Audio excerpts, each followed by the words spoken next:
Pay attention because I'm about to teach you how to make Domino's Cinna Twists at home. This is 1/4 of my pizza dough recipe. I've already shaped it into a square, then cut that part in half. Cut this in half, okay? Then cut each one of those in half, and cut each one of those in half.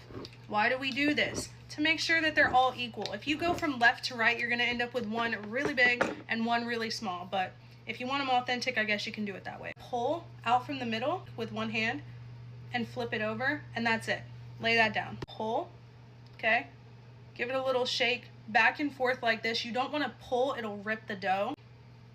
Then flip it over. Also, preheat your oven to 450 degrees, not 450 degrees Celsius. Come on, y'all. I am not going to be responsible if y'all burn your houses down. I've got my cookie sheet and a silicone mat and a piece of parchment paper. Lay these on here.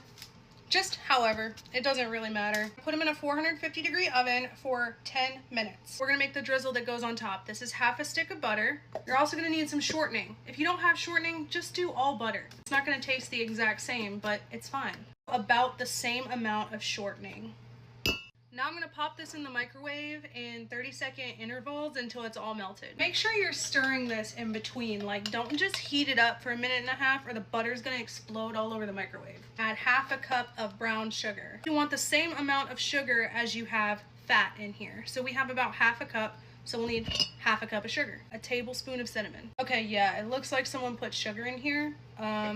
Just go for it. Give it a really good stir. I'm gonna put it in this drizzle bottle that I got for like 97 cents at Walmart because that's just how I want to do it. I'm not gonna have y'all eating these Cinna Twists without icing, so now we're gonna make the icing while those are in the oven. Half a tablespoon of butter, about half a tablespoon of cream cheese. Pop this in the microwave for like 30 seconds. Add 1 tablespoon of milk.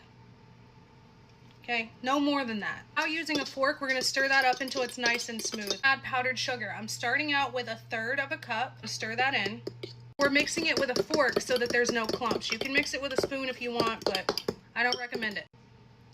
This is a little bit too thin in my opinion, so I'm gonna add like 1/4 of a cup more of sugar.